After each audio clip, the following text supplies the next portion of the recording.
What's up, everybody? Inksmith back again, and today we are covering someone you probably have already heard of, and that is Basherverse. I want to make a couple notes before we get into this. This covers all of Basherverse and updates what happened in 2021. If you do not know what did happen with Basherverse, I will note now that this gets sad. So stay for the whole video, because this story does have a beginning, a middle, and an end, unlike a lot of my other ones where we kind of lose the YouTuber to time and space and they sign off of YouTube and never create any more content. We don't know what happened to them. With Basherverse, we do. So stay around. Beginning with his full name, Brandon Dylan Asher was born September 9th, 1985. He last was known as Toasty, but also known as Toasty Time, and was formerly known as Basherverse. He is an American YouTuber who got famous mostly for his Minecraft YouTuber videos. He used to reside in Kentucky before eventually moving to Australia. So let's get into how and why Basher, or Brandon Asher, got started with his Minecraft and the legacy he left with Minecraft. He was well known for his eccentric voice and a scripted Minecraft series known as The Legend of Hobo, which made him gain thousands of subscribers. He uploaded primarily Minecraft content, but has a second channel named Basher Does Things, where he vlogged about his life and him dealing with the events after the big confession he made, which we'll get into later in this video. He uploaded on a regular basis, usually every single day, on his main channel. He also called his fans melons or goonies rather than viewers or subscribers. So how he got started is a pretty interesting story, and this is me recalling it pretty much from memory. I'm not writing a script to do this, but I have researched Basher enough and watched enough on him to realize kind of how he got started in the Minecraft community. Pretty much what had gone on was he was adopted because his own parents apparently lost custody due to neglect. And when he was adopted, it seemed like the new parents took pretty good care of him, and he was doing pretty well. And he was kind of a lonely kid, probably more of a wallflower, until he got to high school and met his first girlfriend. Now, this is where I guess a lot of emotion exploded out of Basher, because this was his first real relationship. And we've all gone through this before, where we fall in love and we think it's real love, but really it's just kind of puppy dog love, and it ends. It always ends. Your first relationship in high school usually ends. I know there's some people who have, we met at the tender age of 17 and got married later after high school. That's great if it's worked out for you, but it did not for Basherverse. And when he was dumped by his girlfriend at the time, who was 17, he also found out he had been cheated on by her. So this kind of dropped him into a world of depression, which I can also sympathize and empathize with, because I myself have gone through a situation where I did have someone cheat on me, and I know it can kind of crush your spirit and your soul, your trust in people. And this is kind of where Basherverse fell into a sort of dark period within his life. And this dark period led him to kind of becoming a recluse, staying within his room, only touching his computer and communicating with his online sort of lifestyle, which didn't really get him outside much, and mostly led to him living a life vicariously through the internet and making Minecraft videos. That was the one thing that pulled him out of this deep, dark depression, was he began to make his Minecraft videos. And what started out as just a simple hobby to kind of take his mind off of the depression he was kind of going through led him to a very glorious and wonderful YouTube career. In fact, it started to do so good that he was recruited by another group of Minecraft YouTubers known as Bam Lounge, and that's kind of where things started to fall apart once again. Now, the story is muddy, okay?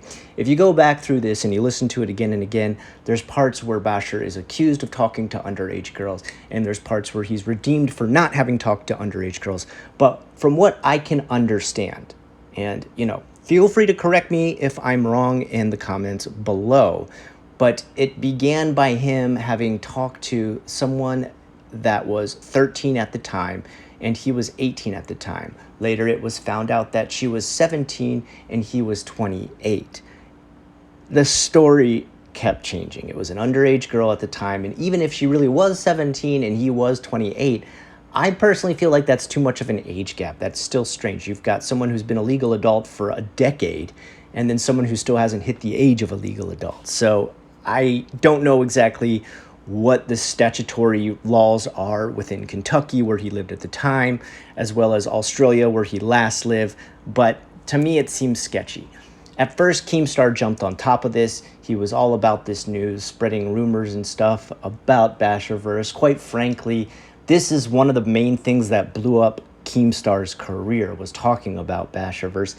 And as much as Basher probably did deserve to be called out for what he had done, I feel like Keemstar took it to a whole new level of gloating about how much information he got on Basherverse. Now, on top of it, he was in a relationship at the time, Basherverse was, with a girl known as Claire Baby Legs.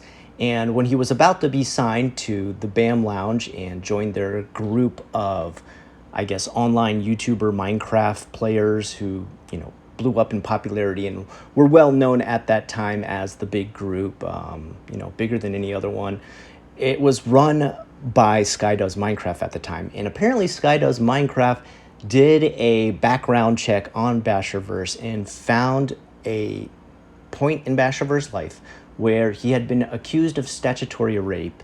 Whether or not rape actually took place is still unknown to this day. What was found out is that he was talking to someone who was underage at the time, was below the age of consent within his state. It keeps changing. As you go back and look at this story, it keeps changing. So whether or not this really went down at the ages that people say, we don't know, but we do know that she was underage and he was of adult age at the time. It was illegal what he was doing within his state, and he did actually suffer penalties that were legal penalties at the time, in which he did not have to go to jail, but apparently his time on the internet and his computer were taken away from him. And he was just recovering from this and finally allowed to be back online and making a huge career for himself as a Minecraft YouTuber when this was found out about him. And this is kind of where the news blew up, with Keemstar reporting on this. And then it was found out later that the ages weren't as big of a gap as we had thought before, and Keemstar went back on his word about reporting what Basher had done. He changed the dates and times and days and ages and let everybody know that it wasn't as bad as they thought. But once again, in my eyes, it still is bad. Like, even if she was 17 and he was 28, I don't see how that's okay. It's just weird to me. Coming from the perspective of an adult, if I had a 17-year-old daughter, I would probably not want her talking to a 28-year-old man. She's welcome to date people within high school, which makes sense, but a guy who would be past even the college age of the time would be a little bit strange. It'd be a little bit weird, okay? I don't know, make your own personal call on that. I think the law did at the time, and they agreed with me. So this got into even more controversy, and we're going to talk a little bit more about that now.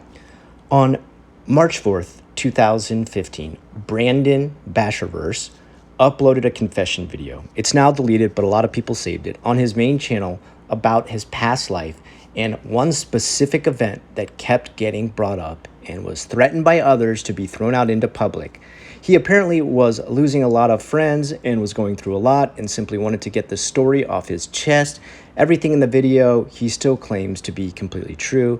And I think this was just kind of Basherverse trying to get out ahead of the news, ahead of Keemstar, and I guess not be blackmailed and report on himself. My whole world got turned upside down. It was literally the worst thing I've ever experienced up to that point. She actually talked to me a lot about it and consoled me. We started talking online and we had feelings for each other, and her parents had started kind of getting like the vibe that we had a thing going on. We would get pretty intimate. But one day when I woke up, there was a knock on my door, and there was a guy, and he introduced himself as a private investigator. They ended up arresting me. and they put me in jail. And my lawyer was like, you were so freaking lucky because you could have gone to prison and stuff like that. I'm like, for that? What the? Why? Like, it's insane how apparently lucky I was that they didn't just send me to prison. After this, he went into a really deep background history about himself and talked about everything from the very beginning of his family life. He revealed that he doesn't know who his father is and that he knows who his mother is but never talks to her and hasn't seen her in a long time. He also stated that his mother was not a good person, and throughout the video, although he was a little bit nervous as he did it, he tried not to tear up or cry, but there was still quite a bit of very dramatic outburst as he was talking. According to Brandon, his life started out rough, and his mother did not look after him when he was very young.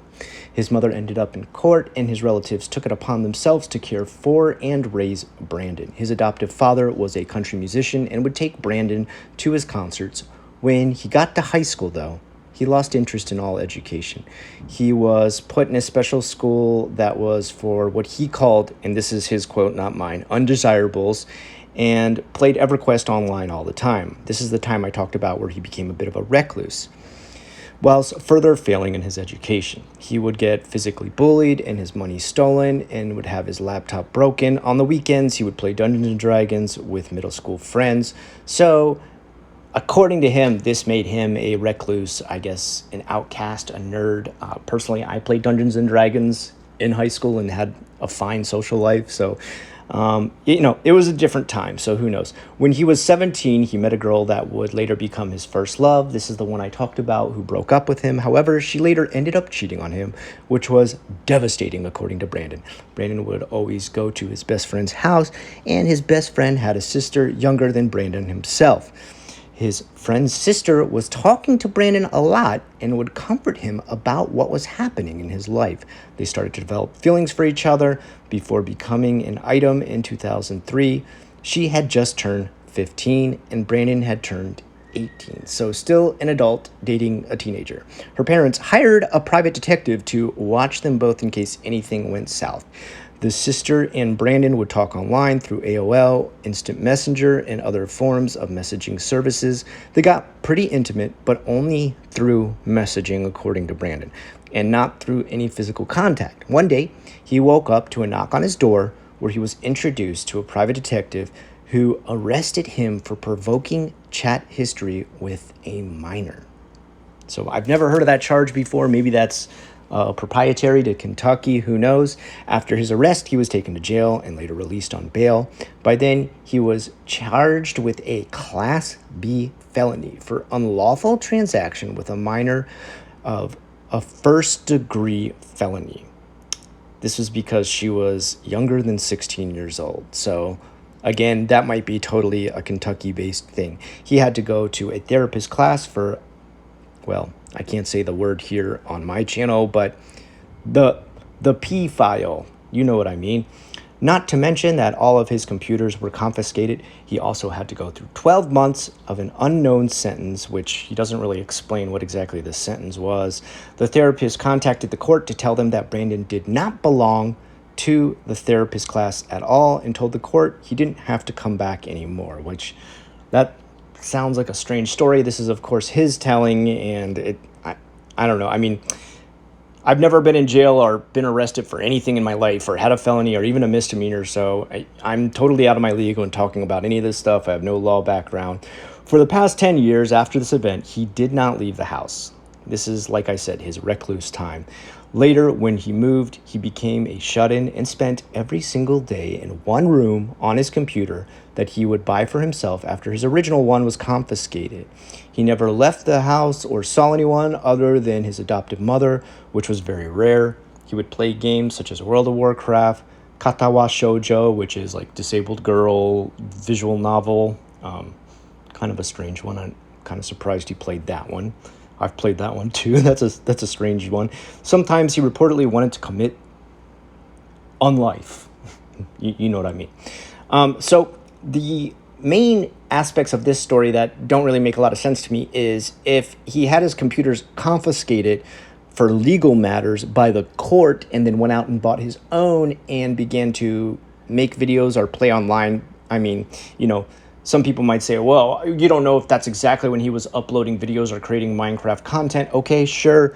But if he's playing World of Warcraft, that's an online game. If I'm correct, I believe having your computer confiscated and your internet rights taken away means you're not supposed to be contacting people online or using a computer online. So did this not break whatever penalties he had against him at the time? I don't know. This is never explained by him. One day he made a Minecraft series called The Legend of Hobo, and it received over 1 million views. He then made more episodes of The Legend of Hobo. Popular YouTuber Sky Does Minecraft told Brandon they liked his videos, and he started collaborating with popular YouTubers such as Sky, Captain Sparkles, and Jerome ASF. He then developed a fan base of people that enjoyed his videos. It's kind of funny how Sky Does Minecraft and Basherverse's paths crossed. Two kind of sort of sketchy situations crossing there. So, the other big controversy that went down at the time was the controversy with Claire Swann, aka Clara Baby Legs, who was Basherverse's girlfriend at the time. So, according to Basherverse, and this is once again something that's kind of up in the air whether or not you want to believe it, he reported on her betraying him by leaving him to join Bam Lounge after he was kicked out because Sky Does Minecraft did a background check and decided not to let him live in the house. She then began to live in the house, and apparently a hacker that Basherverse was working with found not only the location of where this house was and let it be known to the internet, because I guess he was on Basherverse's side, but he also took pictures of the house at the time, which I don't know if he sent a friend to go do this, if the hacker went and did this.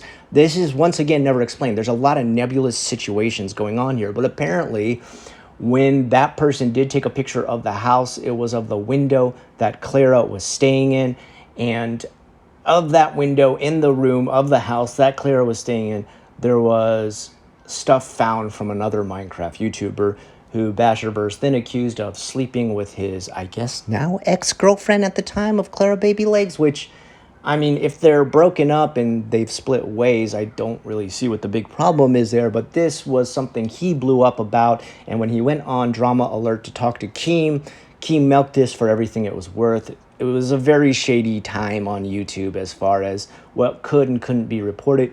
I understand a certain amount of things not being able to be talked about on YouTube. I'm not really for censorship, but I feel like some of the things reported on this situation were very flagrant and, I guess, milking not just Basherverse, but Clara as well for every bit of drama that Keemstar could squeeze out of them. It was actually kind of the time that I started to not trust Keemstar's word as much. Before that, I was kind of okay with him, but after this situation with Basherverse, and then later you may know about the person he tried to call out from RuneScape, I kind of took everything Keemstar says with a grain of salt. So I know sometimes I use his quotes in his interviews. The main reason I use those is mostly because the interviews are legit, like there's actual footage of them. He's not just saying this is what this person said. So it is a clarification sometimes. But once again, take everything Keemstar says with a grain of salt, even the reporting on this aspect. So, Claire Swann, also known by her YouTube personality, Clara Baby Legs, like I said before, was his girlfriend at the time. On April 8th, 2015, Brandon uploaded another video and replied to rumors of him, quote-unquote, R-word, a 10-year-old girl, which this later turned out to be totally untrue, so don't believe any of this. He did not assault a 10-year-old girl when he was 23, okay? Clearly, by all the cursing, he was very angry. He was repeatedly saying he was done. This video was deleted 30 minutes later, but of course, it was saved because nothing is ever forgotten by the internet. On April 18th, 2015, Brandon then uploaded a video of himself talking about how he was going to continue to do YouTube. In the video, he showed off that he referred to as a bittersweet gift, his gold plaque from YouTube for reaching 1 million subscribers. During the video, he also said that he would be seeking professional help and that he would be doing more vlogs on his channel about Basher Does Things. While shooting the video, it was clear that Brandon was distraught. I mean, you can kind of just see it in this video Here's here. Clara taking a picture in a room, and somebody is on the bed. Do you see the circle there, the elbow? Yeah. Whose room? That's Garrett's room. What the f? So now I know you haven't seen this. Dude, that's straight up Garrett's room. That is Garrett's room. The next image is coming from a vlog from Big Mac, and whose bed is Garrett on? That's Clara's bed. That's where she's sleeping, apparently. That's where she was sleeping to. What the f? That's the blanket that I bought for Clara. I bought that for Clara when we were together. Oh God, what the f? After this, the torrent of hate kind of stopped for Brandon, and the majority of his fan base appeared to have rallied together to help him feel better, either by providing kind words, wisdom, or advice. Some fans, however, have resorted to turning their anger towards Keemstar and his channel Drama Alert, who had, before sitting down and interviewing Brandon via Skype in one of his videos, thrown hate in Brandon's direction. So, like I said, he's playing both fields to milk every bit of drama out of it that he can. It has been noted that Keemstar showed some respect towards Brandon as he told his side of the story, and he did apologize. Whether this was a genuine respect is still a topic of speculation among both fan bases and haters. Brandon later posted a video on his vlogging channel calling on his fans to not hate on Clara and stating that she was not a gold digger. He also claimed to still love her, referring to her as the quote-unquote love of his life. He also stated that while he did feel upset about the drama, he was looking forward to getting back into the swing of things. Brandon continued doing uploads and vlogging channel after that. Now it seemed like both the hate he had gotten for his past misdemeanors and felonies and the hate between him and the old BAM Lounge and breaking up with Clara Baby Legs was all over. He was moving on, but once again, drama rears its ugly head into Basherverse's life. On May 4th, 2015, Brandon and Clara posted a video on Brandon's main channel and talked about the fact that in September 2014, Clara had had a miscarriage. In the video, Clara and Brandon apologized to each other and the fans for everything that happened while they weren't together. So all this drama, they tried to let go under the bridge and push it into the past. They also stated that they wanted to get back together and work on their relationship. At the end of the video, they gave each other 18 million volts of forgiveness with a taser. So they pretty much tased each other to, I guess, as an attrition for what they had done to each other as far as talking trash. Clara maybe or maybe not cheating on him being called out for past legal problems. It was weird. It is always weird with the drama involved in this story. Now, on October 1st, 2015, Brandon tweeted that he was depressed and suicidal. He claimed that his channel was now dying and that he is constantly called a P-file and a R-word on a daily basis. Brandon also claimed that he was dealing with depression.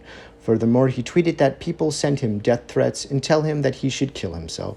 Roughly an hour later, after all this went down, he spoke with Barnacles, another YouTuber who comforted him while on a live stream. Brandon then took the tweets down and apologized for his outburst on Twitter. On May 2nd, 2017, Clara posted a tweet on her Twitter relating to the status of her and Brandon's relationship. It is apparent from the tweet that her and Brandon were no longer together anymore. So now we move on to the point where Brandon quit for quite a long time. And, this keeps going all over the place. I know it might be hard to follow, but it's because there's just so much drama and so many ups and downs. If you can't already tell, Basher's entire emotional response to things is very volatile. It's all or nothing when it comes to how he responds to things. Either he's the happiest guy or he's bursting out into a fit of raging, crying depression. Now, This isn't me trying to tilt the guy or talk trash on him for how he reacted, but I do think how you react to a community can really affect your channel in a negative light. I myself had some outbursts on my own past channel, nothing quite as bad as Basherverse, and it did negatively affect mine. So that's where I'm taking this insight from.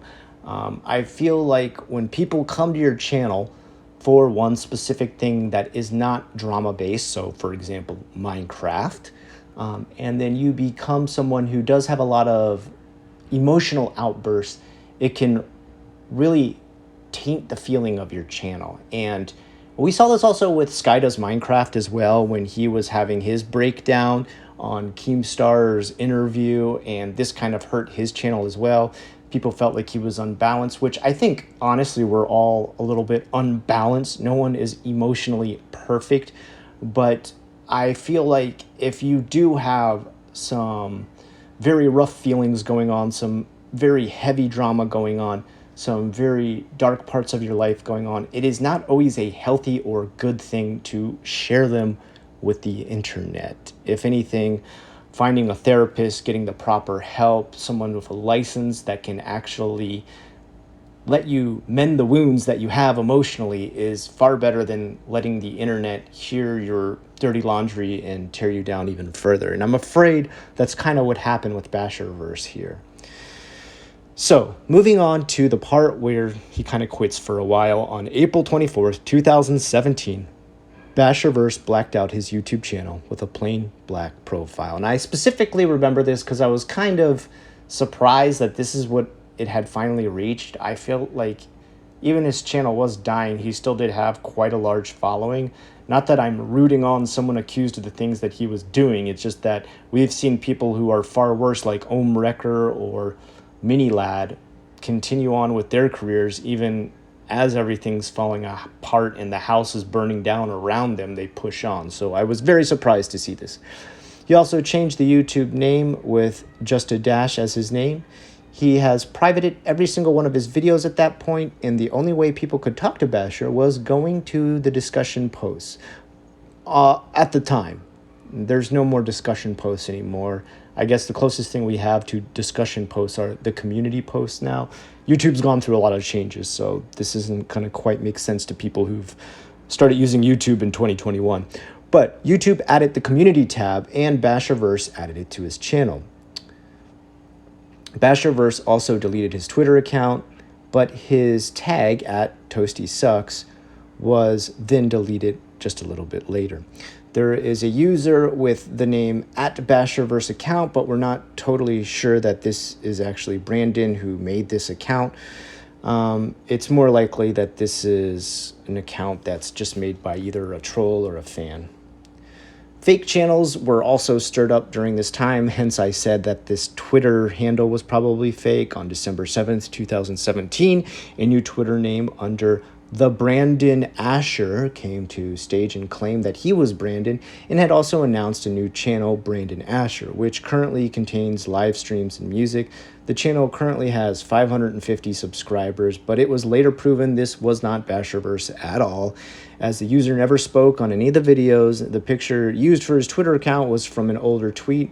Sky Does Minecraft themselves stated the following on the video about the fake account.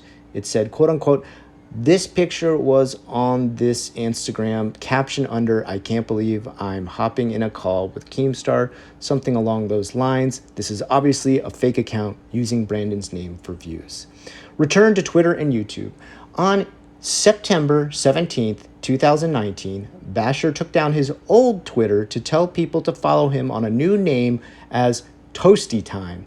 That's where he was, and he did begin to finally stream on Twitch under the name Toasty. On December 28, 2019, Basherverse began uploading content once again. Now, for a while after this, I did not follow anything Basher did. I'm not as big on following Twitch stuff as I am on following YouTube. So I was kind of wondering what was going on. Apparently he was live streaming to a viewership that was beginning to follow him again. And then on September 15th, 2021, I was checking in on what the heck was going on with this guy because I was thinking about possibly doing a video on Basherverse. And this is where I was really surprised by the news. And this is posted by Insider with the title, "A YouTuber with 1.6 million followers urged fans to get vaccinated before dying of COVID-19 complications." And I'm going to read this word for word because this is, when I read this, this is what hit me. And I guess I kind of want to see what your feeling is too, like if you're surprised by this. Brandon Asher, known online as Basherverse or Toasty, passed away due to COVID-19 complications on Sunday, according to Newsweek. Anissa Asher, his sister, confirmed the passing of the 36-year-old on her private Facebook page. Quote unquote, "My brother fought COVID, and unfortunately he lost the battle," Anissa wrote. The YouTuber, with 1.6 million subscribers, was originally known for his videos about the video game Minecraft. Robin, a moderator of his Discord, confirmed his passing in a post, writing that he went peacefully as we could possibly make it, and we lost a legend last night. She also confirmed in another post in the main channel that Asher, quote-unquote, was not vaccinated. Here's some posts that he was making at the time, and this is under the @Toasty on Twitter.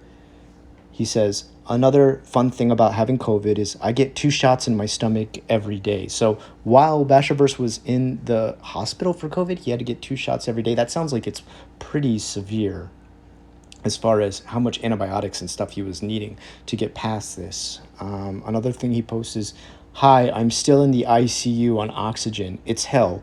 Please get your vaccine. You don't want this. Not going to lie. I was very close to death, but now I'm slowly fighting to get back."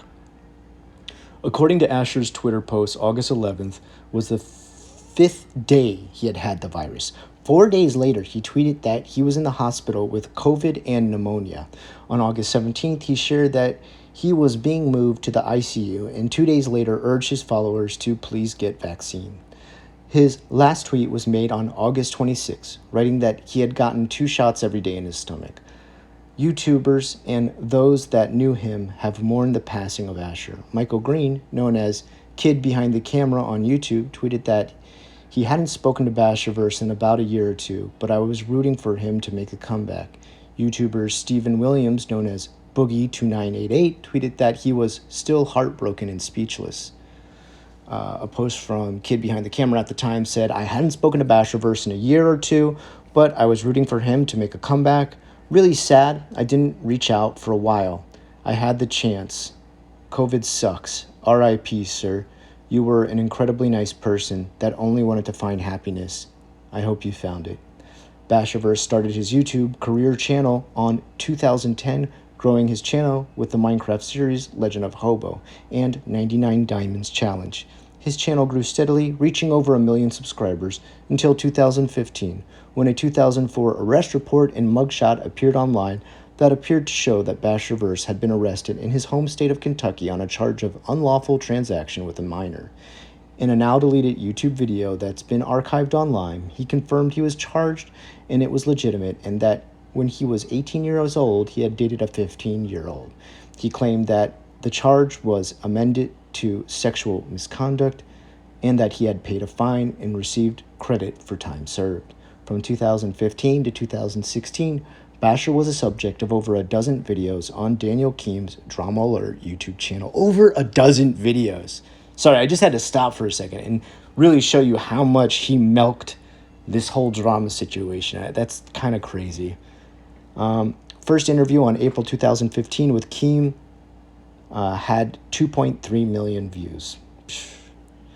Insane. I mean, I covered Creepshow Art, and that was 7 videos. I can't imagine doing 12 on a guy to get deep into his stuff like this. In April 2017, Basher deleted every video on his YouTube channel, changed his banner and profile picture to a black bar and username to Dash.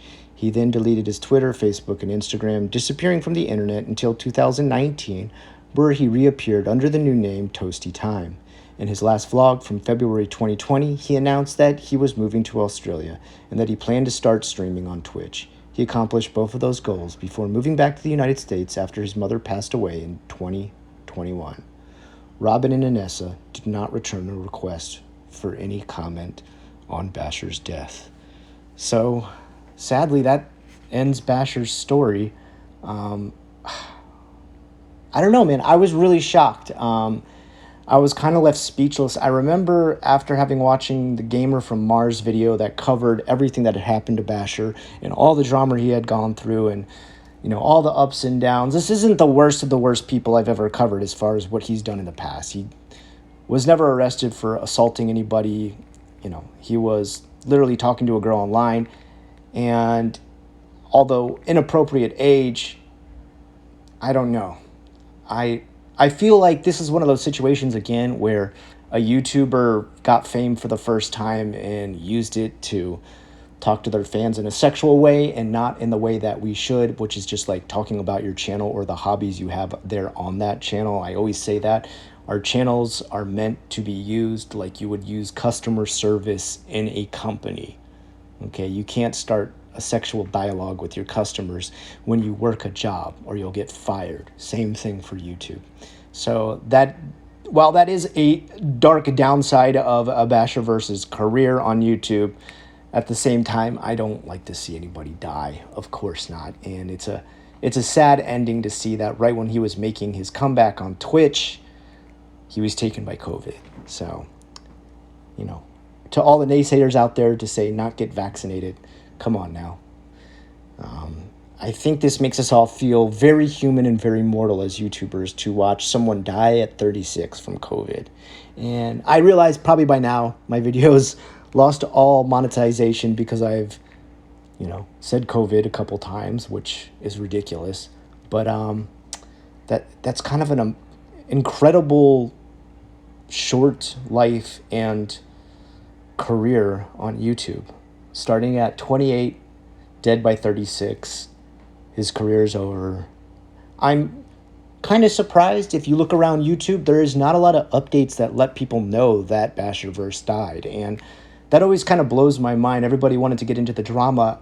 Keemstar never did an update that let us know that Bashurverse died. As far as I know, if there is one, you know, let me know in the comments down below. But, I mean, you know, he was only good for drama to be milked out of him until finally he passed, and then no one wanted to report on that, which that's kind of like the aspect of YouTube that always kind of gets me. It's like when somebody passes, rarely anybody ever talks about that, and we move on and just start talking about other drama. It kind of sucks. Anyway, I'd love to hear what you guys think. I'd love to get into a conversation with you guys down in the comments, talking about what your experiences were while watching these different things unfold. Because I know if you've been on YouTube any amount of time, you've heard about Basherverse and you heard about all this drama that went down. This is like one of the big first drama stories that blew up on Keemstar's channel. So it's one of the first big drama events I remember happening that was covered in such a way. I also want to hear, what are your thoughts that he's already passed at 36? He's already gone. I don't know. I'm just still kind of speechless. I just kind of really blew my mind when I tried to follow up this story and do research on it, and I found out later he had passed already. What are you guys' thoughts on that? Is there any other YouTubers who you were surprised have already passed at this point with this very short career that YouTube's been around? Because if you think about it, YouTube's only been around since what, 2006? All right, we're not talking a massive amount of time that the whole YouTube thing's been going on. So every time another YouTuber passes, it always kind of really blows my mind. So I'd love to hear your comments below. I'd love to hear what your final thoughts are on Basherverse. Is he redeemed? Is he still, I guess, a criminal in your mind? Is he someone who should be unlisted from YouTube and his memory forgotten? Or are you someone who is sad to have seen him go? I'd love to know in the comments down below. Until next time, I want to say thank you to all my patrons. I'm really sorry I haven't been updating Patreon right now. Like I said, until May, I'm kind of crazy busy with my school. A lot of new students coming in, a lot of new orientations I've got to do, a lot of new open houses. Thank you, everyone, for sticking with me through this. I know the uploads have been very slow and only one time a week. I promise once everything kind of regulates itself with new kids coming to my school, I will have more time to make more than one video a week, but for now I've got to stick to this schedule. I do hope I'm covering stuff you want. I have seen a couple people that you guys want me to cover in the comments below. I am looking into those right now. Please realize I'm not ignoring you. But I like to have a big chunk of research done before I just start talking on a subject. So I hope you'll understand that aspect too. Until next time, I've been Inksmith, and I hope you have a great rest of the day.